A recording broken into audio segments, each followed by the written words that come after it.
saudara, selamat malam. Selamat datang di Kompas Malam. Selain 3 berita utama tadi, kami juga memiliki sejumlah informasi menarik dan patut Anda simak. Tentunya kali ini bersama saya, Valentina Sitorus. Kita langsung saja ke informasi yang pertama, saudara.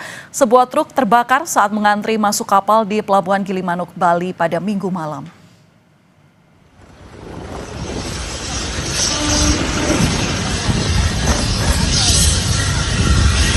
Apa nih? Truk yang hendak menyeberang ke Pelabuhan Ketapang, Banyuwangi ini tiba-tiba mengeluarkan api dari bagian bak depan truk. Supir dan kernet truk seketika keluar untuk menyelamatkan diri. Petugas Pelabuhan Gilimanuk bergegas untuk memadamkan api. Diduga terbakarnya truk akibat korsleting di bagian aki.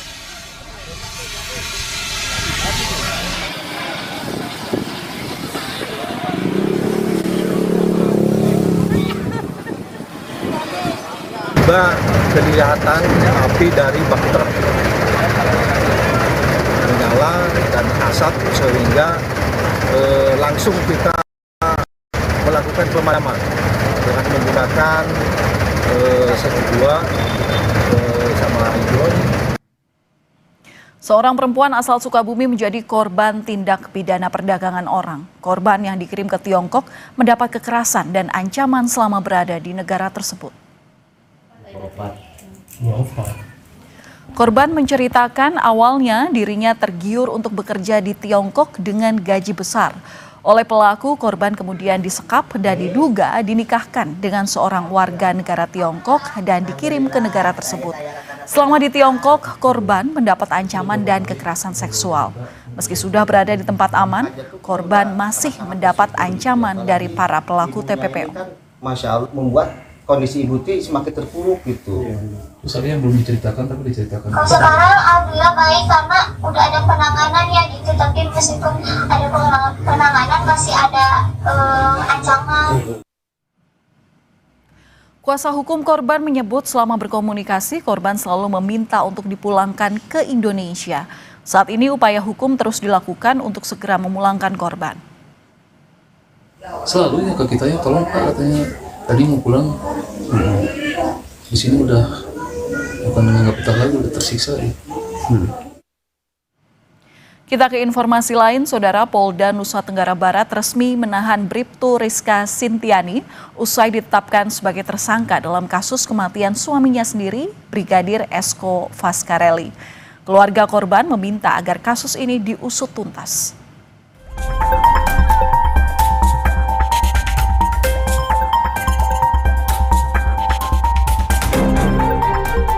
Setelah 1 bulan berlalu, kasus kematian Brigadir Esko Faskareli, anggota Polsek Sekotong, Lombok Barat, Nusa Tenggara Barat, memasuki babak baru.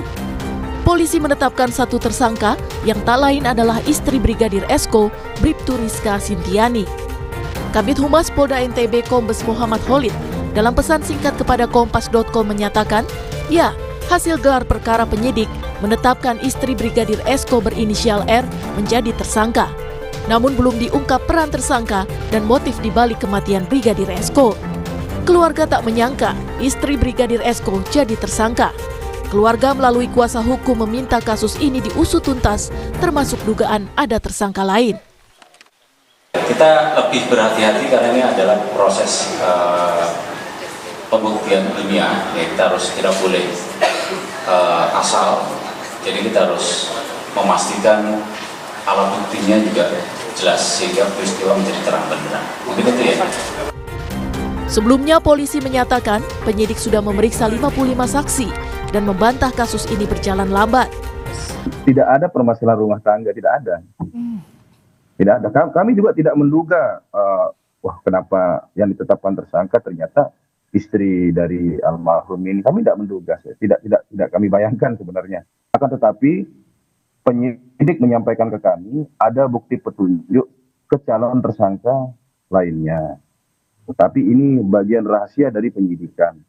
Kami diminta untuk bersabar, berikan kami kesempatan untuk bekerja. Kami yakin pelakunya bukan 1 orang. Itu yang kami disampaikan. Brigadir Esko Faskareli dilaporkan hilang kontak pada 13 Agustus 2025. Keluarga lantas mencari ke beberapa tempat. Minggu 24 Agustus 2025, Brigadir Esko ditemukan dalam kondisi tak bernyawa di perkebunan yang berjarak 50 meter dari rumahnya di Dusun Nyiur Lembang, Lembar, Lombok Barat. Jasad korban langsung dibawa ke Rumah Sakit Bayangkara. Hasil otopsi mengungkap ada tanda kekerasan akibat benda tumpul di leher korban. Bribtu Rizka merupakan anggota Polres Lombok Barat, sementara sang suami Brigadir Esko anggota Intel di Polsek Sekotong. Tim Liputan, Kompas TV. Saudara Presiden Prabowo Subianto melakukan kunjungan kerja ke New York, Amerika Serikat untuk menghadiri sidang umum ke-80 Perserikatan Bangsa-Bangsa. Presiden Prabowo telah tiba di Bandar Udara John F. Kennedy, New York pada Sabtu sore waktu setempat. Presiden Prabowo dijadwalkan akan berpidato dalam sesi debat umum pada sidang ke-80 Majelis Umum PBB pada tanggal 23 September mendatang. Presiden juga dijadwalkan untuk melakukan pertemuan bilateral dengan sejumlah pemimpin dunia.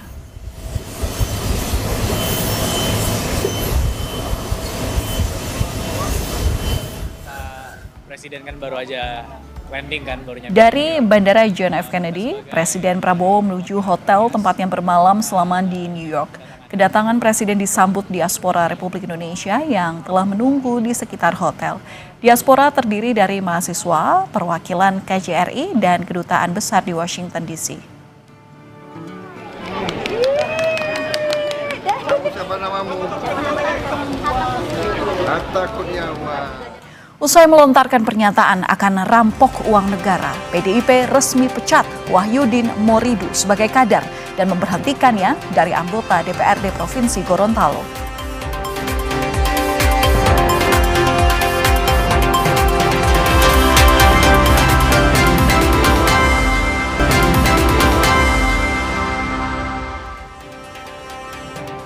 Saudara, PDI Perjuangan resmi memecat Wahyudin Moridu sebagai kader dan memberhentikannya dari anggota DPRD Provinsi Gorontalo usai melontarkan pernyataan akan rampok uang negara.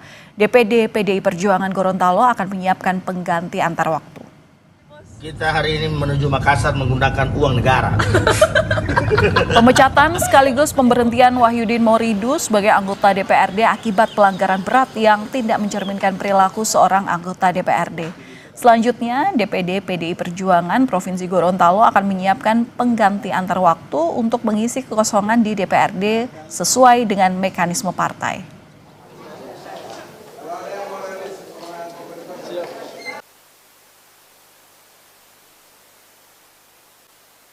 Terhadap yang bersangkutan, Dewan Pimpinan Pusat Partai telah secara resmi, saya ulangi, secara resmi mengeluarkan sanksi terberat, yakni pemecatan. Partai akan menyiapkan pengganti yang bersangkutan di DPRD Gorontalo sesuai mekanisme yang ada. Saya tegaskan, bukan penonaktifan, pemberhentian sebagai anggota DPRD Provinsi Gorontalo.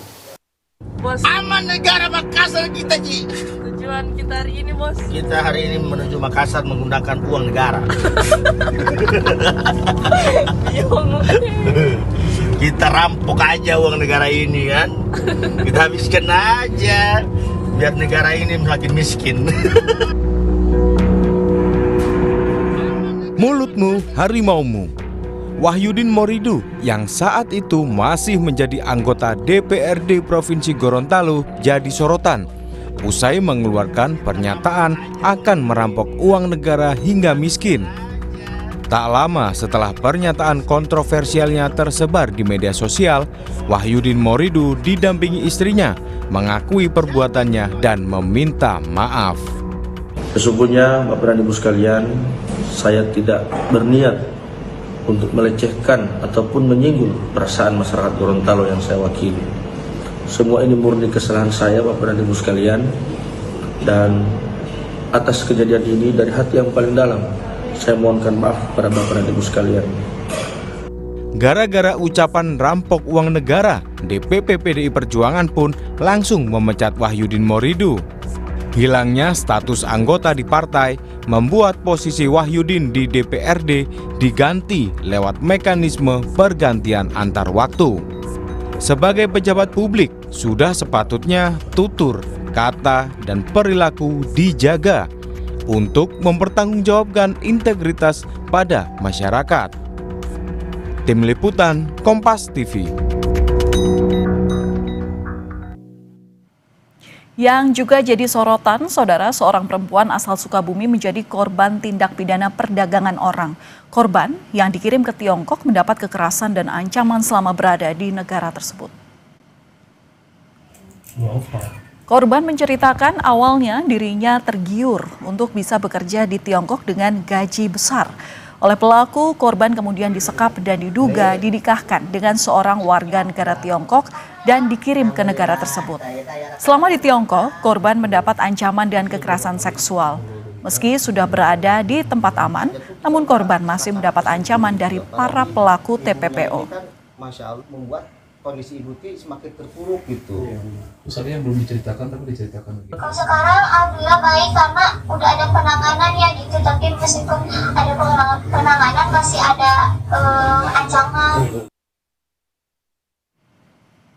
Kuasa hukum korban menyebut selama berkomunikasi korban selalu meminta untuk dipulangkan ke Indonesia. Saat ini upaya hukum terus dilakukan untuk segera memulangkan korban. Selalu ya ke kita ya, tolong Pak, katanya tadi mau pulang. Di sini udah bukan menganggap kita lagi, udah tersiksa ya. Terkait kasus TPPO yang menimpa pekerja migran Indonesia asal Sukabumi yang terjadi di Tiongkok, kita sudah terhubung dengan Koordinator Pengelolaan Pengetahuan Migrant Care, Trisna Dwi Yuni Arista. Selamat malam Mbak Trisna, salam sehat selalu, apa kabar? Baik Mbak, selamat malam.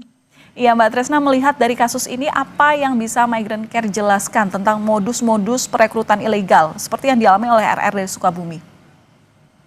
Ya, sebenarnya dari modus-modus yang dialami oleh RR, wanita asal Sukabumi, perempuan asal Sukabumi ini adalah suatu tindak pidana perdagangan orang.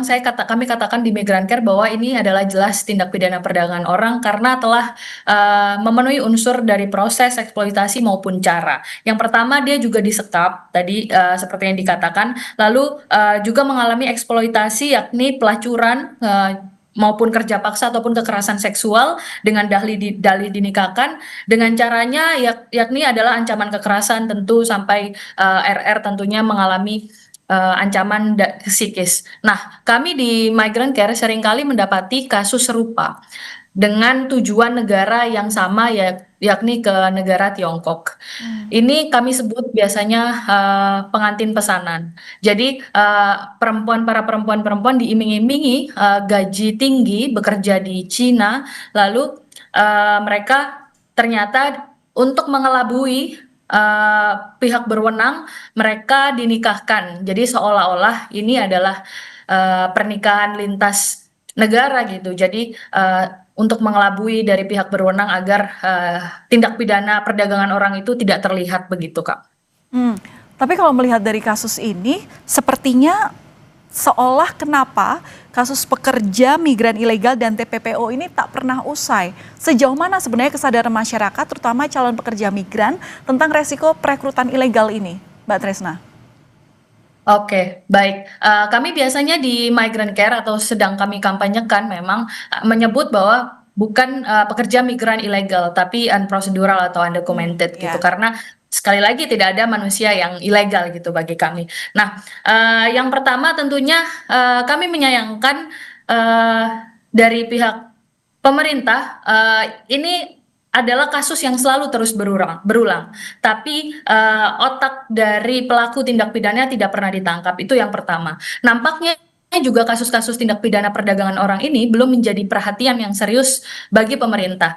Ini terbukti bahwa telah habis masanya Perpres, peraturan presiden mengenai gugus tugas TPPO, gugus tugas pencegahan dan penanganan TPPO, sehingga wajar bila seolah TPPO dibiarkan tumbuh subur di beberapa wilayah di Indonesia, karena nantinya gugus tugas seharusnya melalui gugus tugas nasional lintas kementerian dan lembaga kemudian diturunkan kepada gugus tugas di tiap daerah.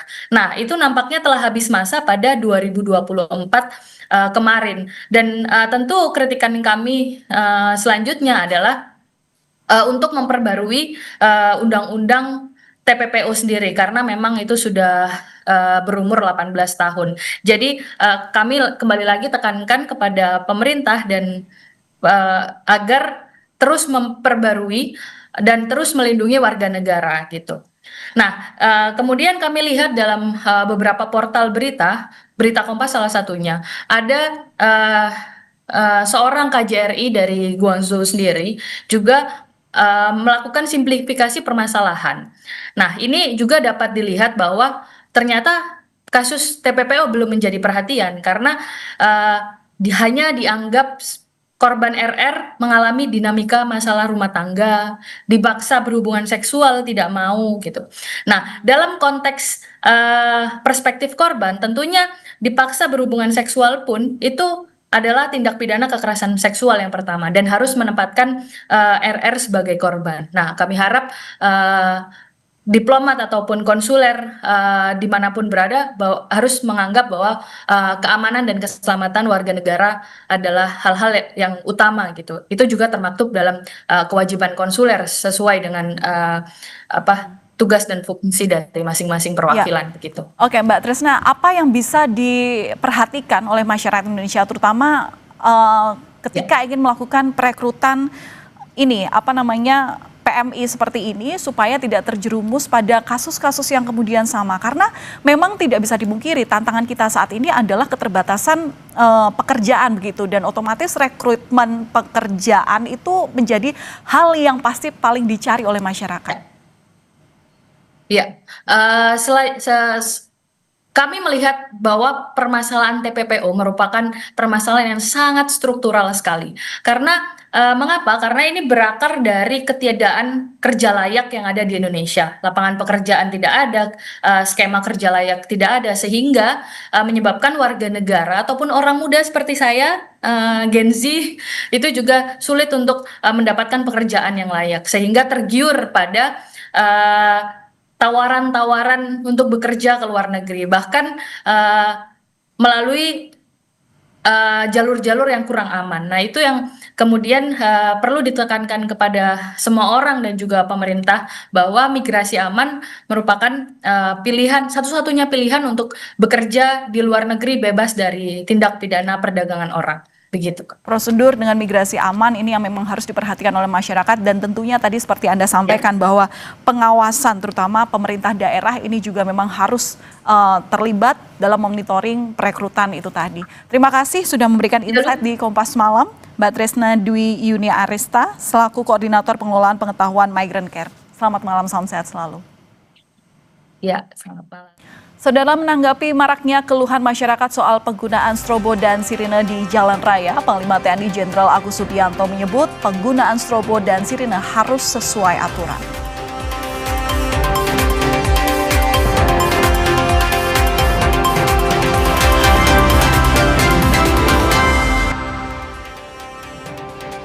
Menanggapi maraknya keluhan masyarakat soal penggunaan strobo dan sirine di jalan raya, Panglima TNI Jenderal Agus Subianto bilang penggunaan strobo dan sirine harus sesuai aturan. Panglima bilang sudah meminta kepada seluruh kesatuannya untuk mengikuti aturan terkait penggunaan strobo dan sirine. Menurutnya penggunaan dilakukan dalam situasi kedaruratan. Sebenarnya saya juga melarang kepada pengawal saya untuk bunyikan strobo karena ganggu kita juga gitu, ganggu saya juga. Saya kan pengen nyaman juga, berkendaraan juga tidak menghargai pengendara yang lain gitu. Lihatnya kalau saya juga jarang pakai strobo saya kalau lampu merah saya berhenti, kasat semua berhenti. Saya sampaikan kepada kesatuan saya kalau ikuti aturan, kecuali ada hal yang memang membutuhkan kita urgensi, cepat kita harus ada di suatu tempat memberikan bantuan, atau mungkin kan kita juga seperti ambulan kita dahulukan, kemudian pemadam kebakaran yang harus segera memberikan bantuan kepada yang membutuhkan.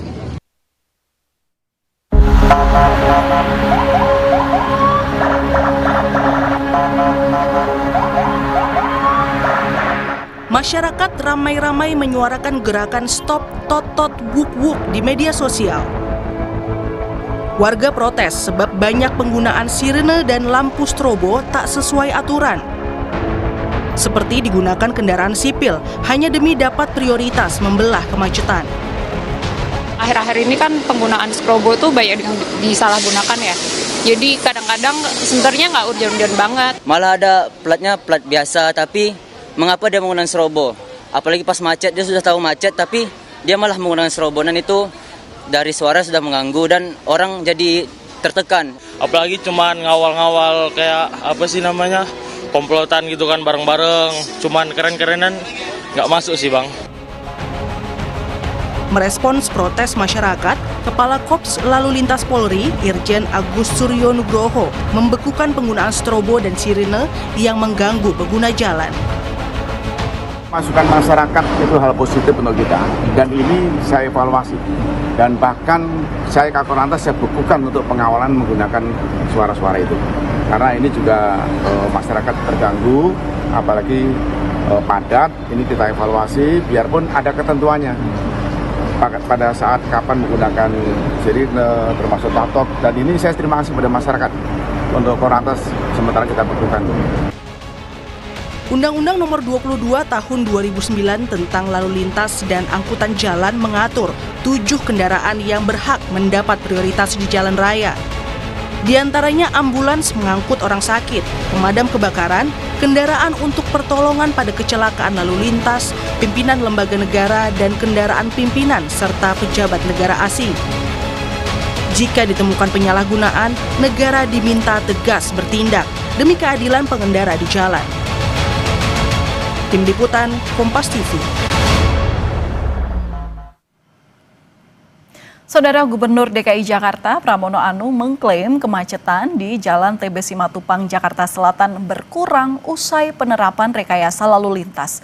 Pramono memperpanjang rekayasa jalan hingga akhir Oktober 2025. Hasil rapat khusus Dinas Perhubungan DKI Jakarta serta Asisten Pembangunan Pemprov DKI Jakarta, kemacetan di TB Simatupang berkurang pasca uji coba rekayasa lalu lintas. Dengan hasil itu, Gubernur Jakarta Pramono berencana untuk memperpanjang rekayasa lalu lintas di TB Simatupang hingga akhir Oktober 2025. Data terakhir kemarin, mobil yang masuk itu lebih dari 750, menunjukkan bisa menurunkan secara signifikan kemacetan yang ada di TB Simatupang. Untuk itu, hari Senin besok akan diputuskan, tapi saya sendiri sudah meminta untuk diputuskan sampai dengan akhir Oktober. Uji rekayasa lalu lintas di Jalan TB Simatupang usai setelah dilakukan selama 5 hari. Dinas Perhubungan mengklaim adanya penurunan kemacetan dengan dilakukan uji rekayasa lalu lintas. Berikut laporan jurnalis Kompas TV Eril Wiranata dan juru kamera Andika Pratama.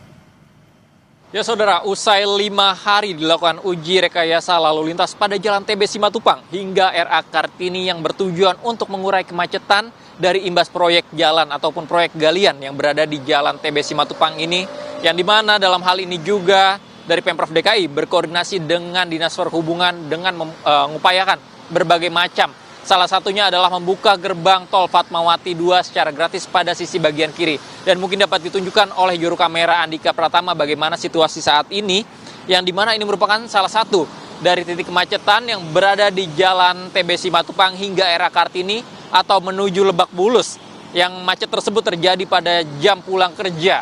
Dan dalam hal ini juga Pemprov DKI melakukan berbagai upaya, salah satunya adalah membuka dari gerbang tol Fatmawati 2 secara gratis pada sisi bagian kiri yang dilakukan pada tanggal 15 hingga 19 September lalu dengan dimulainya yaitu pukul 5 hingga 8 malam.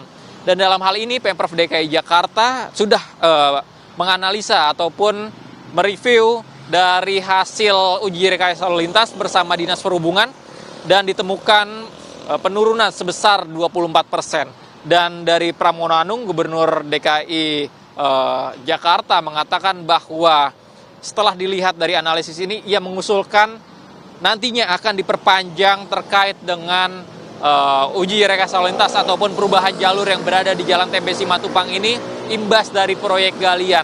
Dan dalam hal ini juga dikatakan bahwa sudah dilihat sekiranya dari 5 hari tersebut sebanyak 750 kendaraan bisa menggunakan jalur yang berada pada bagian sisi kiri atau sisi pertama yang nantinya akan menuju exit tol Lebak Bulus. Dan dalam hal ini juga dari Pemprov DKI sudah menargetkan terkait dengan proyek galian tersebut sudah ditargetkan akan rampung pada Oktober mendatang untuk mengurai dari kemacetan yang berada di Jalan TB Simatupang ini. Eril Wiranata, Andika Pratama, Kompas TV, Jakarta. Kompas Malam masih akan kembali usai jeda dengan informasi akibat korsleting. Belasan rumah dan tempat usaha di Jalan Inspeksi Cakung Drainase Cilincing, Jakarta Utara terbakar.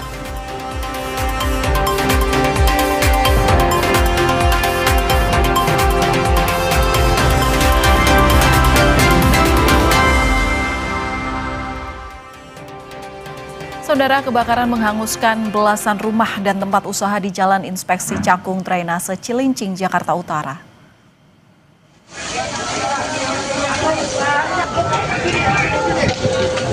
Api diduga berasal dari korsleting di satu rumah sekaligus tempat usaha lalu menyambar bangunan lain. 15 bangunan hangus terbakar. Api dapat dipadamkan setelah puluhan unit mobil pemadam dikerahkan. Tak ada korban jiwa dalam peristiwa ini.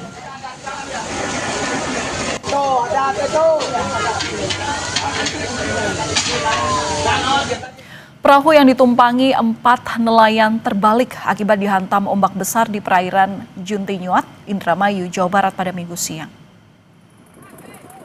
Keempat nelayan ini terombang-ambing di lautan dan bertahan dengan berpegangan pada badan perahu yang sudah terbalik. Beruntung peristiwa ini cepat diketahui sehingga korban dapat segera diselamatkan petugas Satpol Airut, Polres Indramayu, dan nelayan setempat. Para korban kemudian dievakuasi ke puskesmas terdekat untuk mendapat perawatan. Kami lakukan pertolongan kepada 4 nelayan tersebut dan kami evakuasi ke TPI Layem. Nah, untuk keempat korban, alhamdulillah semuanya selamat dalam keadaan hidup, artinya tidak ada korban jiwa. Selanjutnya keempat nelayan tersebut kami bawa ke Puskesmas Juntinyuat untuk dilakukan pemeriksaan medis. Saudara, 2 dari 7 pekerja PT Freeport Indonesia yang terjebak longsor ditemukan meninggal dunia. Kedua jenazah telah diserahkan ke keluarga untuk dimakamkan di kampung halaman yang ada di Cilacap dan Ponorogo. Duka menyelimuti kediaman Irawan di Desa Kalisabuk, Kabupaten Cilacap, Jawa Tengah pada Minggu siang. Irawan menjadi salah satu korban longsor tambang bawah tanah PT Freeport. Semasa hidupnya, Irawan dikenal sebagai sosok yang dermawan.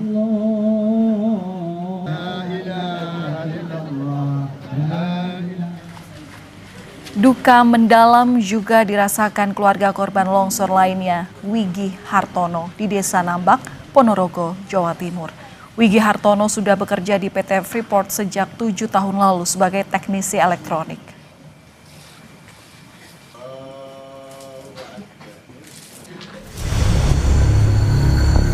Senin 8 September, longsor berupa semburan lumpur basah terjadi di tambang bawah tanah Grasberg, Blok Cave, Kabupaten Mimika, Papua Tengah.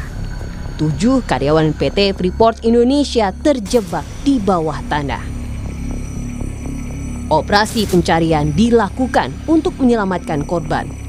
Sejumlah alat berat dan bor dikerahkan untuk membuka akses menuju lokasi. Namun, lokasi longsor yang jauh dari jangkauan ditambah kontur tanah yang tidak stabil membuat misi penyelamatan ini berisiko. Operasional tambang PT Freeport Indonesia dihentikan sementara selama proses pencarian berlangsung. Hampir 2 pekan, pencarian pun membuahkan hasil. 20 September, 2 dari 7 pekerja yang terjebak ditemukan dalam kondisi meninggal dunia. Mereka adalah Irawan dan Wigi Hartono yang merupakan teknisi elektronik di PT Freeport. PT Freeport menyampaikan duka mendalam kepada keluarga korban dan memastikan memberi pendampingan penuh bagi keluarga korban. Namun dengan sangat menyesal dan berduka, kami sampaikan bahwa mereka telah meninggal dunia. Mereka adalah yang saya sebut dengan hormat, Saudara Wigi Hartono, Electrician PT Cita Kontrak, dan Saudara Irawan, Electrician PT Cita Kontrak. Kepergian mereka adalah duka yang mendalam bagi keluarga besar Freeport Indonesia. Dan atas nama perusahaan menyampaikan duka cita yang sangat mendalam dan akan terus menemani keluarga di masa sulit ini. PT Freeport tengah fokus mencari 5 korban yang hingga kini belum ditemukan. Upaya pencarian menggunakan drone untuk mengakses area sempit yang terdampak luncuran material basah di tambang bawah tanah. Tim Liputan, Kompas TV. Kami akan hadir dengan informasi mancanegara mengenai unjuk rasa di Filipina yang ricuh saat massa bentrok dengan polisi. Massa mengekspresikan kemarahan mereka atas skandal korupsi.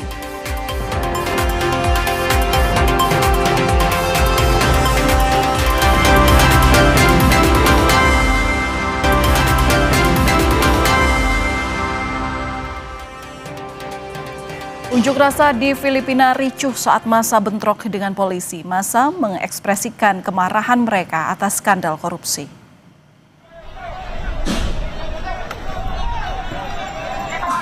Demo anti korupsi berlangsung ricuh. Pengunjuk rasa mengecam dugaan skandal proyek pengendali banjir fiktif yang diyakini merugikan negara hingga miliaran dolar.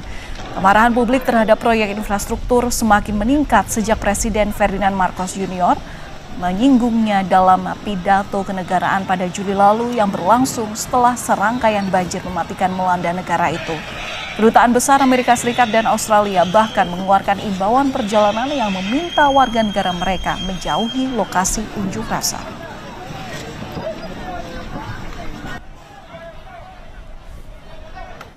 Unjuk rasa yang diinisiasi generasi Z di Lima, Peru berujung ricuh. 8 orang terluka.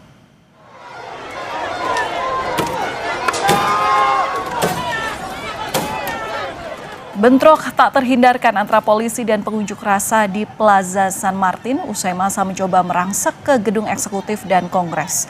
5 demonstran dan 3 polisi terluka. Massa protes perilaku pejabat korup serta penolakan terhadap pengesahan serangkaian undang-undang baru.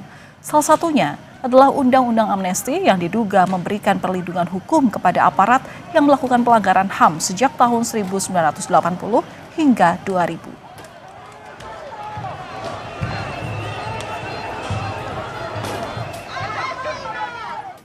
Lebih dari 650.000 warga sipil memilih untuk bertahan di kota Gaza, Palestina di tengah gempuran Israel. Meski terus menghadapi serangan brutal Israel dan terus-menerus berpindah lokasi pengungsian, ratusan ribu warga memilih kembali menetap di Gaza. Bagi warga Gaza, tidak ada tempat yang benar-benar aman. Kantor PBB untuk urusan kemanusiaan menyatakan jumlah pengungsi di jalur Gaza meningkat pesat hingga lebih dari 1 juta orang sejak gencatan senjata berakhir pada pertengahan Maret lalu.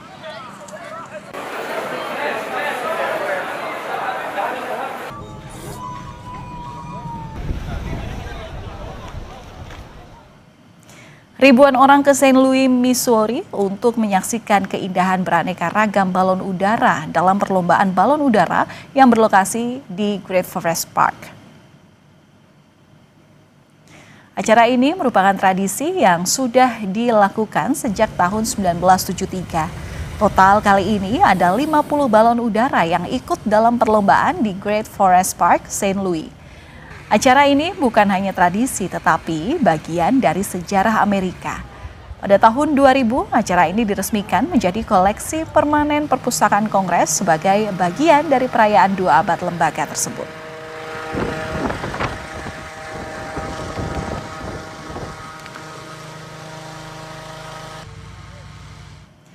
Kami tutup Kompas Malam sampai di sini, saudara, dan jangan lupa untuk cukupi kebutuhan air mineral Anda setiap hari dan rasakan kesejukannya. Saya Valentina Sitorus pamit, terima kasih dan sampai jumpa.